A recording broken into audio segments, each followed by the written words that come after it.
What a night. What a night. Thank you so much. I mean, first and foremost, how about a round for Stu, man? I mean, this is quite the place. Club 400 delivers every single time. Even in the rain, it delivered. Luckily, it cleared up just in time for Kyle to jump on that chopper and get here. Thank you so much to everyone for coming out and donating so much money to Neighborhood Heroes. Just unbelievable. Give yourselves a round of applause for that.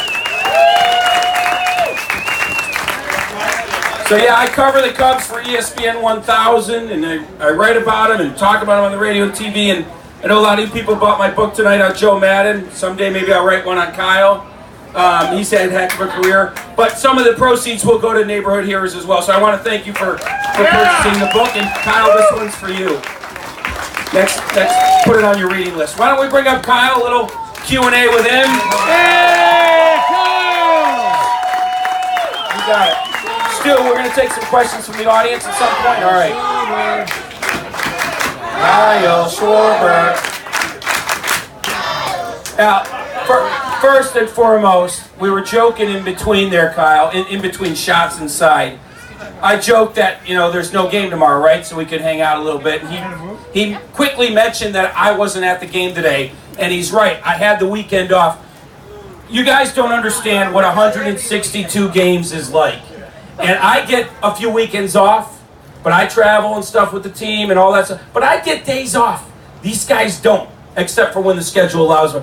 For him to come here after a game and grant it for charity, trust me, it's amazing.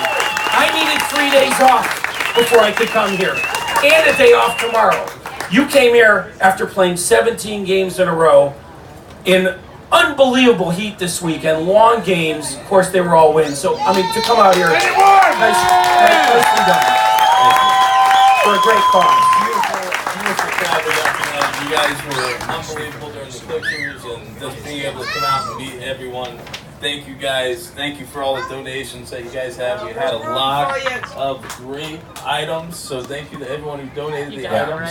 And this is going towards a great cause, so I thank you guys a lot. There you go. All right, it is a little late. Let's talk some baseball, because I know a lot of people want to do that. And I got to ask you, okay, I was in LA with this team, and I wasn't at the games this weekend, but I certainly watched them. You've scored 60 runs in the last 6 days, averaging 10 runs a game. After losing in LA Monday 2-1, you had a team meeting Tuesday. Since then, 60 runs in 6 games. What in God's name did Chili Davis say to you guys on Tuesday? What was that message? Hit the ball. Yeah, there you go. How about you go do it? Hit 98. What did he say to you guys? No, so our meeting more consisted of us as a team just realizing, one, this stuff happens in the game of baseball, that we're going to go through times where, our pitcher's going to go out there and they're just going to shove. They're going to go out there, they're going to give us a one or 2 run game. And the other guy is pretty good too. He's out there getting paid a lot of money to get us out. And but I would say that the main message for us was to be able to trust each other. To know that if we don't get that job done in that moment, the guy behind us will get that job done. And I feel like that. Sometimes, not many people here knows what it's like the step in that box. And when you do get into that big moment in the game and the fans are standing or they're booing, you want to get that job done so bad that sometimes it can hurt you. And, so that's where, for us as a group, we want to just come together and know, hey, if we got a guy on second base with nobody out, we want to get that guy over to third base and trust that guy behind us. He's gonna get that guy in. And just go from there. Trust your teammates. Exactly. And I'm telling you, folks, I've covered this team for a while now. I've covered a lot of teams, and I hear this often from these guys since the rebuild started. that if one of them's in the batter's box, they're all in there with them. I've never heard that from another team. Am I wrong? I hear that often. I hear that from Almora often, you often. If one of us is in there, we're all in there together, and that's such a good feeling for that player, isn't it? Because he knows he's got 24 guys backing him. Well, yeah, that's the thing is that, whenever someone's in that box and, they're grinding, they're in that 2-2 count trying to get the 3-2 or, 2-2 count trying to get that base hit or get that guy over. We got a bunch of guys behind us who are in that at bat with us. It's not just us. It's not everyone just worrying about what they're doing at the plate or what they're doing out in the field or what they're doing on the mound. Everything is revolving around that moment and that at bat, and that's all that matters in that time for us. Absolutely. All right, let's go inside the dugout today. I mean, everybody saw the game today. John Lester hits a 3-run homer. Now, it's one thing for a pitcher to hit a homer, any pitcher, but John is the warrior of this team. He's having an incredible first half, like MVP Cy Young type stuff. He hits a 3-run homer. What's going on in that dugout? I know you're probably dancing like you're on Dancing with the Stars, right? Whenever John was actually had a record where he didn't get a hit, but he was at 0 for what? 60, I think. 0 for 61. Wow. And to see the work that this guy has put into his the pitching stuff. That's what he does. John's a pitcher. John's going to go out there and you're going to get out of John Lester. But to see the work that this guy is actually putting in his swing, when he comes up to the bat, he takes pride in wanting to get that bunt down and get that guy over, or he takes pride in wanting to drive guys in. That's the way that he is. This guy's a complete warrior. He's a great teammate, and when that happens, whenever he hits that 3-run homer, we're all excited for him. But me personally, I was like, hey man, lock it in. I don't care if you hit a 3-run homer. I just want you to get these guys out. right. And he did that as well. What a season he's having. It's interesting watching guys like that can hit a little bit, because that keeps them in the game longer too. John talks about that coming over from the American League. He gets taken out a little bit, now more often because he gets pinch hit for. How do you avoid that? You become a good bunter, you become a good hitter, become more of a complete player. Exactly, and that's what he's done. And I give this guy tons of credit.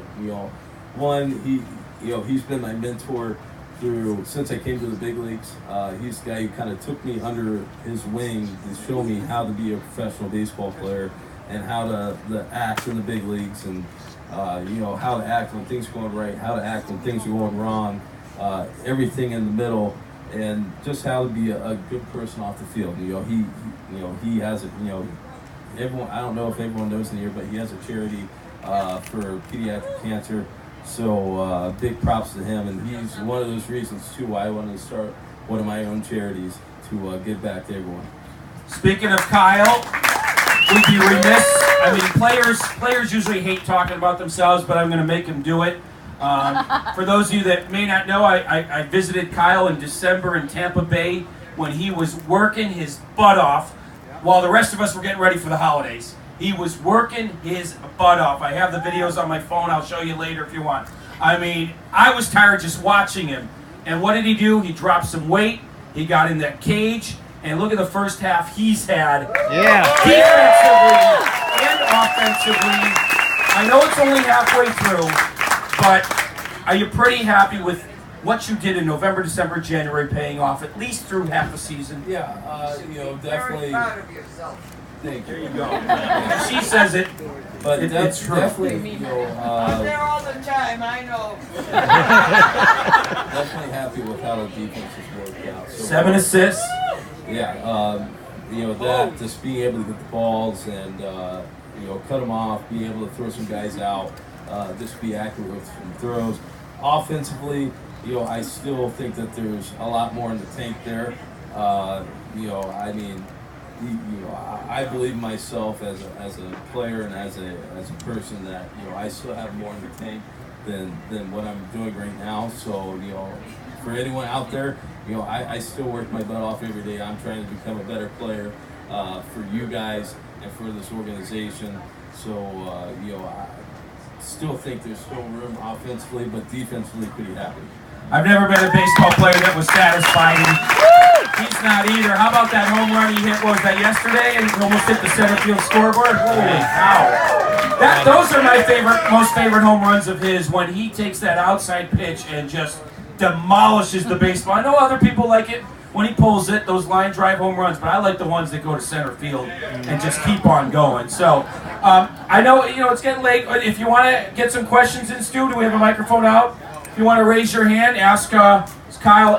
This is late night on a Sunday night. This is Ask Kyle Anything territory. So Crawley's always first up. Where is he? Can we get him a mic? Do that. Oh, you want to? I'll speak up for everyone tonight. I'll hold it closer. I'm sorry. Crawley doesn't need a mic. This is anything goes portion of the night. Keep it PG, Crawley. Yeah, PG. Yeah, we're gonna keep it PG. Yeah, well, There's kids here, there are so kids. everyone. Kyle, I've been a Cubs fan for a long time. A lot of people seem to have different opinions on Joe Madden, about his lineups, how he rotates guys in. What is your opinion as a player, as how Joe manages the lineup and what he does day to day to keep you guys rested? Yeah, that's everyone always asks us, even the media members ask us. I do. They ask us about how our manager is with that, and the thing is, at the end of the day, you know what? He's got our best interest at the end of the day, and he's doing what's going to help us get to a World Series. And you know what? If I'm out, I'm out. If Chris needs a day off, Chris needs a day off. We're out there, we're not trying to go out there and we're trying to lose. We're not, that's not our goal. Go out there and lose a game. We're going out there trying to win a ball game every day. And you know what? It might not happen, but we're going to put our best effort out there every day. And at the end of the day, whatever our manager says to do is that what we're going to do. Let me just add to that and remind people, first, we all grew up here, including myself, is you've never had a team this deep. If they only had 8 legitimate starters, then you'd see the same 8 out there. But there's like 11. I mean, Tommy probably deserves more time, right? Yeah, you think about it. There's a team full of 3-hole hitters on the team. Right, and so not everybody can play every day. It's when you don't have as good a team as when you see the same 8 out there, because 9, 10, and 11 aren't that good. So. But Joe's also good. Also, come second half, everyone feels a little bit more rejuvenated too. It works that way as well. Yeah, that's the big thing too. Is that we got the big picture ahead of us too. Right. We have to be able to realize that one, we're trying to win as many ball games as we can right now, but also there's still another whole half of the season to play. So we have to be able to keep up with our division, pretty much. The Milwaukee's, the St. Louis's, the Milwaukee's, the Dodgers, the Astros, the Red Sox, whoever it is. We have to be able to feel rested and feel good stepping on that field, because you know what? At the end of the day, it's all about wins, and you know what? Once we get to that postseason, it's all out in line. It's all it's all going to be. Whoever wants it more. And you don't want to be fatigued. All right, who's next? All right, Kyle, I told you earlier, my nickname since you were drafted, Captain Diggers, patent pending. So I got to say, when it came to the World Series season, you didn't play the entire season. You came in the World Series, you hit over 400, on base percentage over 500. I was there at Game 7. 10th inning, everything happened. Hayward talks to you, you're off. You get that first hit, I just got to know, mentally, I had my heart in my throat. I got to know what was going through your head, because I could only imagine as a player. Yeah, pretty much the whole story there is, we're in Game 7, and we're up a couple runs, and you're thinking, you know what, we're going to win this game. And all of a sudden, it gets taken away from us pretty much. It's not for sure if we're going to win this game or not. Roger Davis has a heck of a bat against Aroldis Chapman. The best closer in the time of all baseball. Aroldis is upset with himself. he's crying. There's a lot of mixed emotions. You know, there's not many people knowing how to react, and that's why Jason kind of called that meeting, just to get everyone together and to regroup and to make sure that we're all on the same page heading out into this 10th inning. Because you know what, anything can happen now. It's anyone's game. We're playing one inning at a time. And when I stepped into that box, you know, I had my mind set clear, you know, what I wanted to accomplish in the box, and you know, I wanted to know what type of pitch I wanted to get, and I knew exactly what I wanted to do with that pitch. You know, drive that pitch, and you know, luckily Brian Shaw was on the mound, threw the cutter middle in, and was able to get the bat there. And once I hit the ball, I shaking my fist because I knew what I wanted to do right there, and I knew that if I got on, good things can happen. I knew pretty much as soon as I hit that ball, I was coming out of the game. I'm limping around these bases. I'm trying to look all athletic, stealing off Kluber in that game, and I'm like, I'm probably coming out. But I really feel like the most underrated play in that extra inning game was Albert Armora's tag right there. That tag play, and I'm telling you right now, God honest truth, if I was on first base, I was not tagging. I would have been trying to score there, but that was the most underrated play, and then the rest is history. Ben Zobrist, double down the line. Miguel Montero, big hit too right there, the add-on insurance run, pretty much the game-winning hit. Unbelievable, the best feeling ever. But once he got taken out of the game, I was, like a little kid. I'm like, oh my gosh, what are we gonna do? I hope we win. Awesome memory, man. Awesome memory. All right, back there, young man. Do you do anything like superstitious before games? It's a good question. That is a good question. I would say it's not really superstitious. It's more of a routine for me. Every player, every guy has their routine of how they want to get their day going. I get to the field early because I have a lot of things that I want to do when I get to that field. I want to be able to look at the pitcher. I want to be able to drink my coffee. I want to be able to, earplugs good. I want to be able to go to the bathroom. I also want to be able to get in the hot tub. I want to be able to go down to the cage and get what I want to get out of my cage session and not feel rushed. And then once I'm out of the cage, then it's time for me to kind of mentally lock it in on how I want to attack that pitcher. And then I hop in that shower, and then once I get out of that shower, it's game mode. It's time for me to really start locking it in and really focus on what I want to do that game. And then once it comes 20 minutes before the game, I'm out there on the line getting stretched, ready to go, and then it's game time.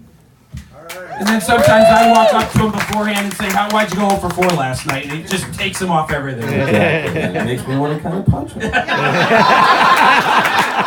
hasn't yet, though. He hasn't yet. Yes, I'm over here. Over right. There we go. So, coming from a family of first responders, what made you want to become a baseball player? And if you were a first responder, what field would you go in for that? Yeah, great question. Thank you. Thank you for asking that question, by the way. I would say that baseball was in my heart since I was a little kid. It was, being able to watch the Barry Larkins, the King Griffey Juniors. I grew up in Cincinnati, and I know they're in our division. Yeah, a little. But I was able to watch some of the best players in the game go out there and take the field every day. And, for me, that's who I wanted to be. And, that's what I kind of set my mind to. And I give my parents a lot of credit for being able to take on, my mom, multiple jobs, being able to go back to college and get her degree and to take on another job. My dad doing what he did as a policeman to pretty much give me every opportunity to be a baseball player. So I give them a lot of credit, one. And then two, if I didn't go to college, on a baseball scholarship, I probably, India. But if I probably didn't get one, I probably would have just said, you know what, I'm not saying this kid's go to college, but I would have probably just said, you know what, I want to serve my country. You know, it's something else that I believe strongly in, and I have a lot of family members who have served my country, have served our country, and for everyone else in here who has served our country or serving their communities, thank you guys very much. Well said. Where you at? Back here. As a person who's played baseball their whole life as well, I gotta ask, what is your passion? I know you lost the weight, I know you've worked harder than anyone else has, but as a kid, what drove you to do this? I would say that I have I don't know, I would say a lot of baseball players are perfectionists, and we want to be the best at what we do. And that still drives me, whenever I'm, like today, I went 2 for 5. You know what? I wanted to be 5 for 5. That's what drives me, literally. I mean, I'm not satisfied with just getting 2 hits and, ooh, yay. You know what? I still want to be better than that. And, that's what drives me to be in this game, because, you know what? This game is crazy. And you know what? I learned a lot about myself last year, too, going through all those struggles where, I barely hit 200. You know what?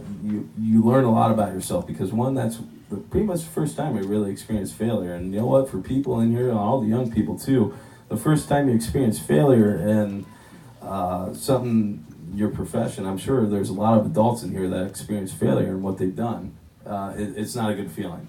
And you know what? You learn a lot about yourself, one, and two, it's going to teach you not to do it again, and three, it builds character.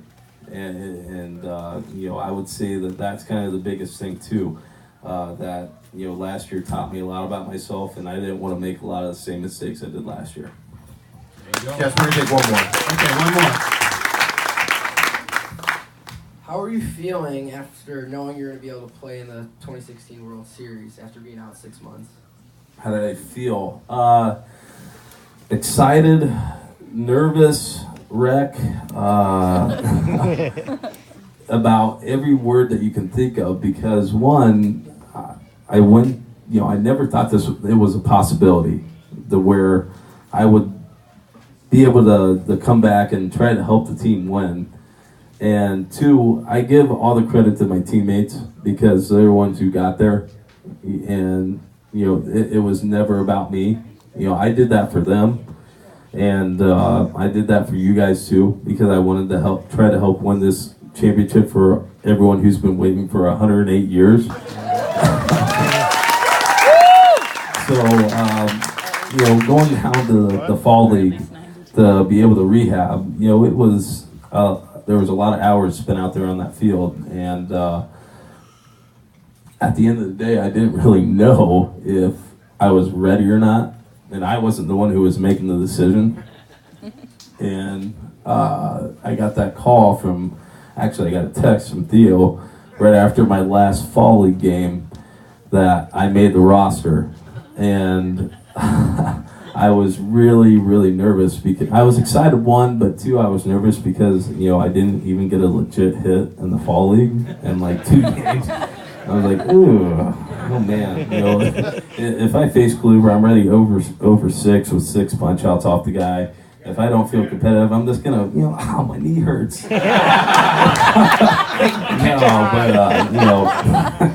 But I was really excited, honored, and like I said, all the credit goes to my teammates. They got there. I was just along for that 7-game ride, and like I said, unbelievable. 108 years, be able to break the curse. We're trying to do it again ourselves. It was so interesting, because I remember when Joe was talking about him returning, and Joe was right on the money about it. He said, I think we might get the best out of Schwarber for a few games here because the adrenaline will take over. In other words, if you had been back a few weeks, you may have come down from it. You know what I mean? Like, you just rode that wave.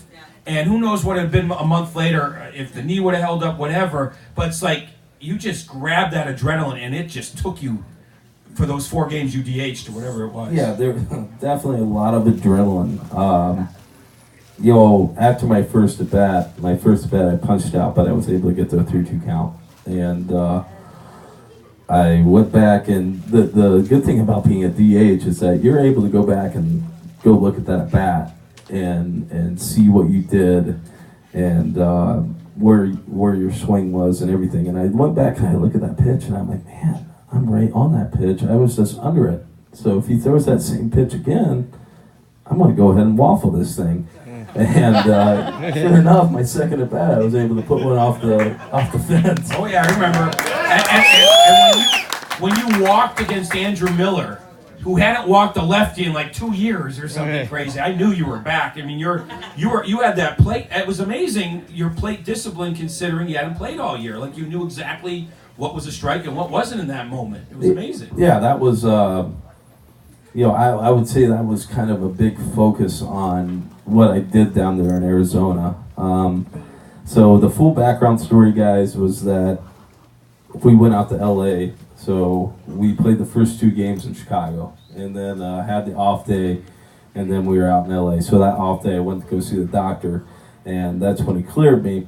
So I went to LA, was able to hit, spent that game 3 there. And then game 4, I was in Arizona. And that was when pretty much I was like, okay, we're going to go ahead and just fire up this pitching machine.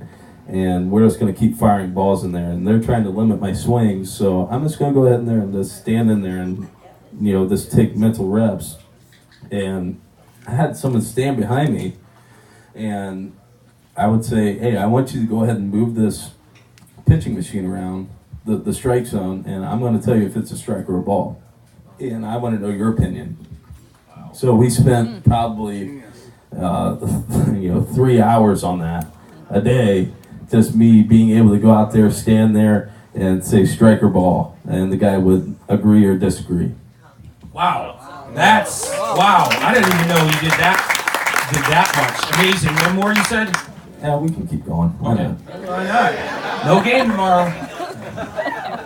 Hi, Kyle. Hey there. I know I'm not alone, but... Hey guys, for everyone who didn't know, this is the person who presented me my ring, so big round of applause for her. I'm getting to the punch, but first of all, I don't think I'm alone. I don't think any of us can watch highlights or replays of Game 7 without getting emotional. Every time it's on my DVR, and I plan to be on there forever. But of course, my most meaningful moment, and I am beyond thrilled and honored to have done this, was to present your ring to you in front of millions of fans and representing Cubs Nation, and I'm so appreciative of that. But my question is for you and Paige. When the 2 of you get married, can I be your ring bearer?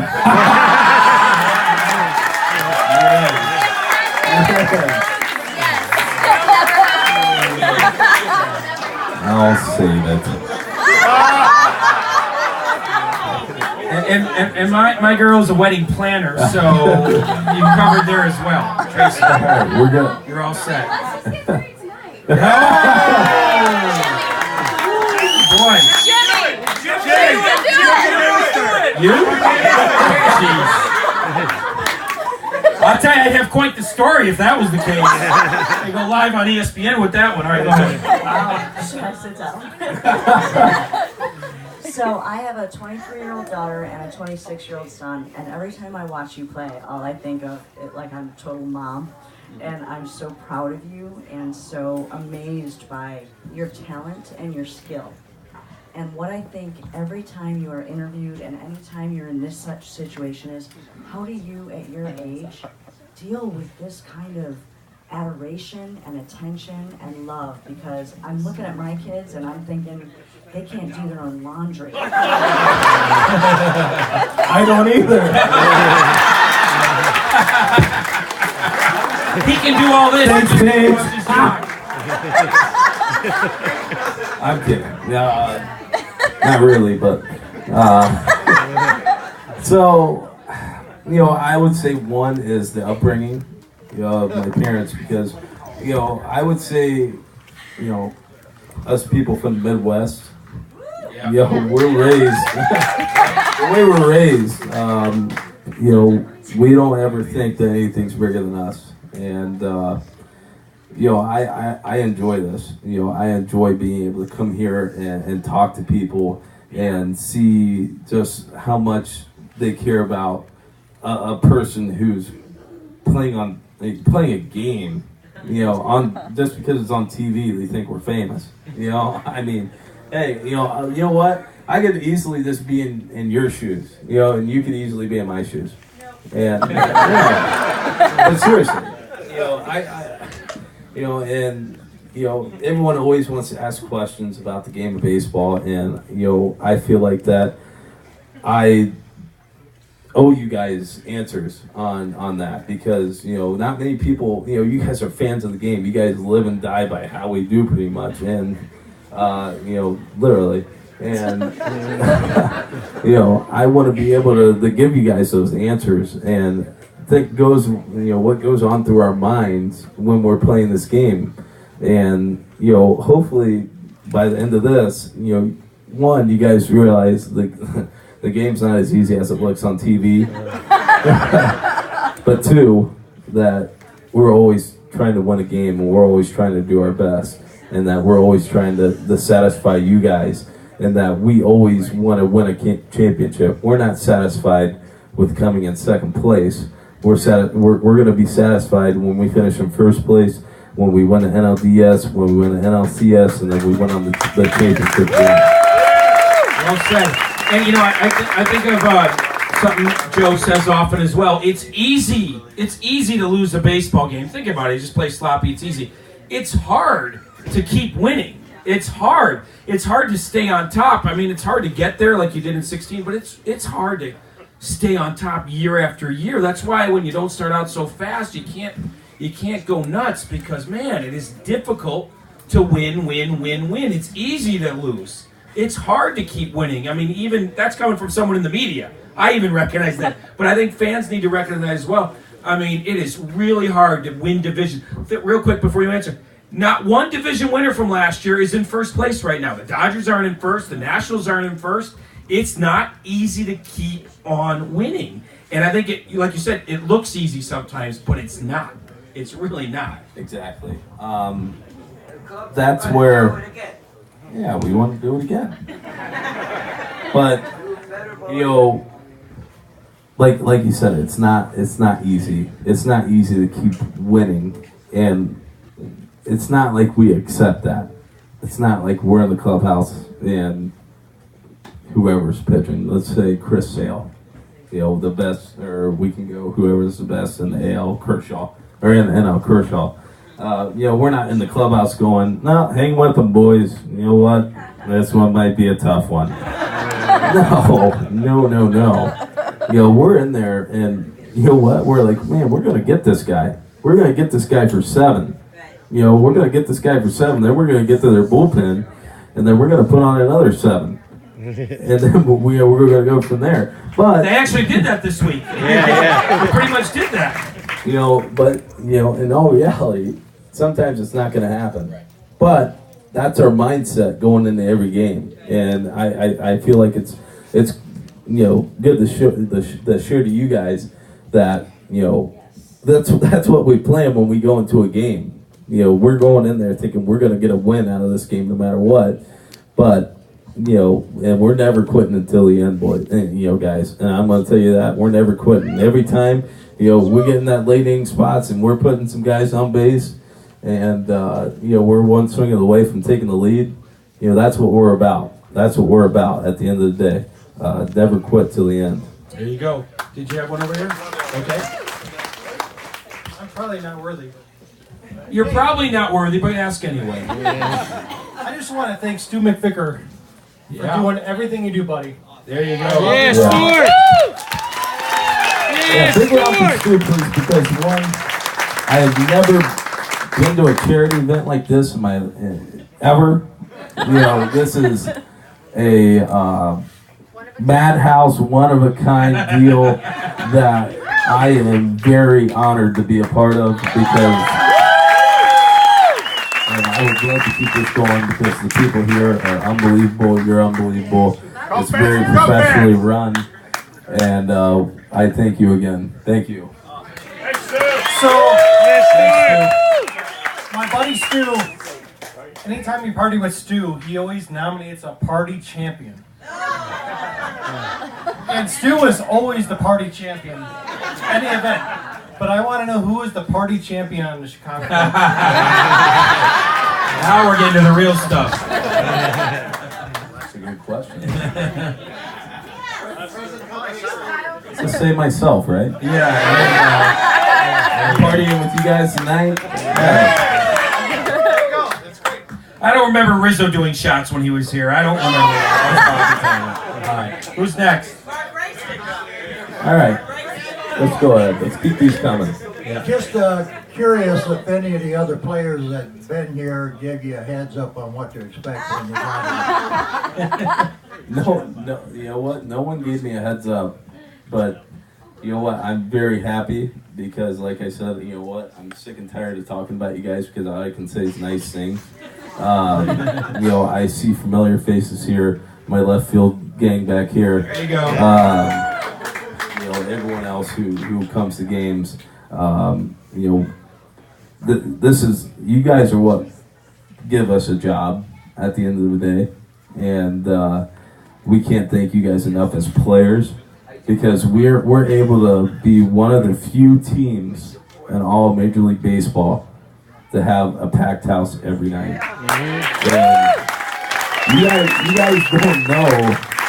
You guys don't know what that's like, being able to go to, you know, I'm not talking bad on an organization or anything like that, but whenever you go to a place and it's not packed, I'm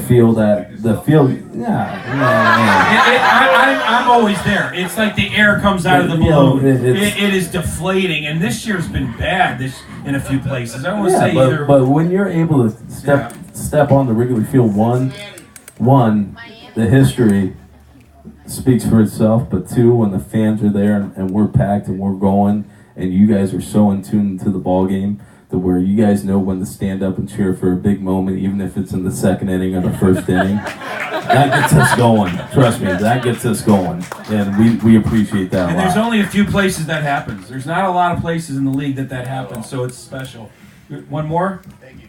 So, you know, we're all very impressed how you've become an outstanding left fielder and you're gunning people out and they fear you. Do you miss being a catcher? Well, one, I will say that we have one of the best catchers in the game of baseball in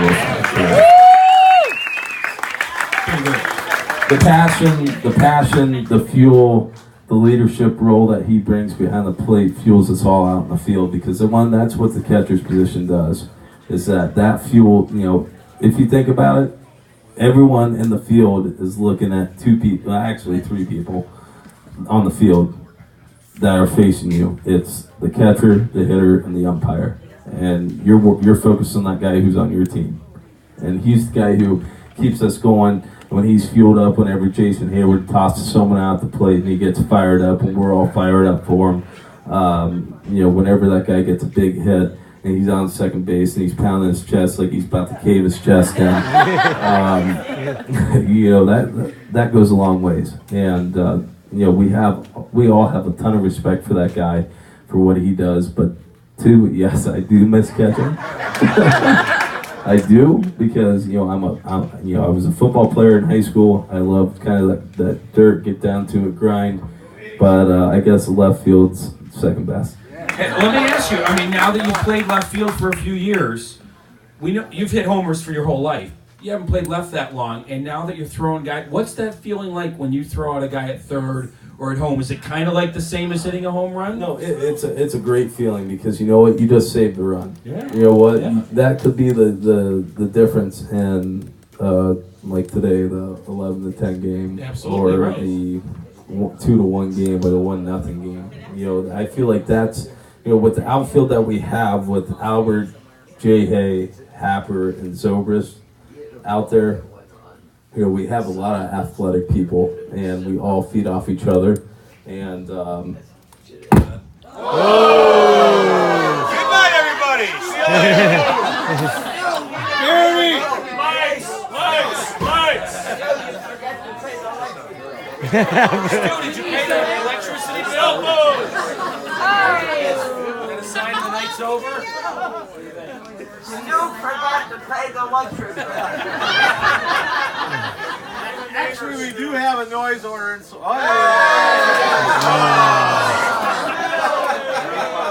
Yeah, we'll wrap up, yeah. All right. Well, how about a hand for everybody that came out, especially.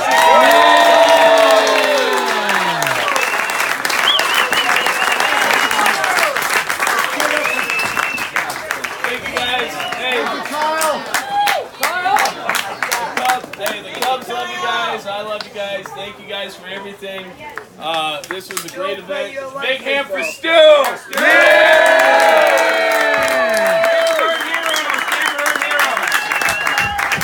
And we're back. Yeah, there we go. Well, just in time to say goodnight, right? Yeah, thank you guys. Hey, you guys, when you leave, please exit the neighborhood quietly. We went late tonight. This is our latest event, but I think we got a shot. We got to do one shot with Kyle. Where's the shot this time, huh? Jesse wants one more. Why not? They're coming, I know that, but thank you guys for coming. Let's give it up one more time for Kyle Schwarber. Yeah, Kyle!